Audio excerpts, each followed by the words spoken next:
from the beginning, like first coming here, the biggest challenge must have been the food. The food was, that's where I got the idea of making videos from, because of the food. Yo, bro, I've been watching your videos, seeing you as that funny content creator on TikTok. So can you introduce yourself? Yo, my name is Godwill Samuel, but you can get me on TikTok as Wilsam. So I make videos basically about South Sudanese students, like the life of a South Sudanese student in Ethiopia. Okay, like South Sudanese student in Ethiopia. As a South Sudanese student in Ethiopia, what are some of the biggest challenges that you faced, if you can mention? Okay, from the beginning, like first coming here, the biggest challenge must have been the food. The food was, that's where I got the idea of making videos from, because of the food. Then afterwards, the language barrier also, it comes with it. So I think these are the two biggest things. Yeah, you miss home and these things, but these are the only two. So you've talked of the food and the language barrier as a student here, and also like that feeling of being homesick. So what are some of the ways that you cope up as a South Sudanese student who is from a different place?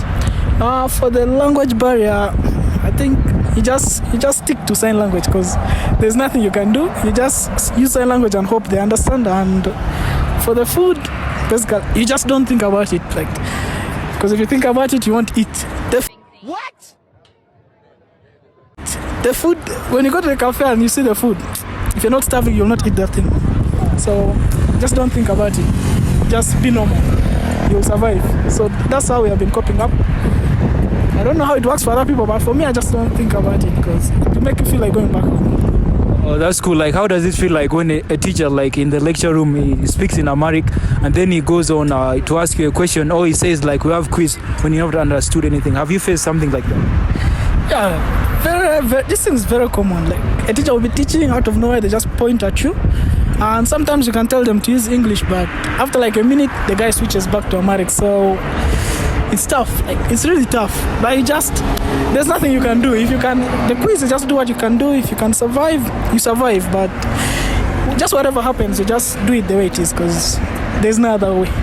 Alright, that's cool. So what would you like what piece of advice would you give like to the South Sudanese students that are still yet to come to Ethiopia for education? I remember the last time I gave advice, it didn't end well, but yeah, just don't come. If you have the chance not to come, don't come. What are you saying? What are you saying? What is he saying? That's all I can tell them, so that's it. So where can like the followers reach you? What name do you use? Is it Wilsam, or you have another account? Now it's just Wilsam and then the flag of South Sudan and Ethiopia.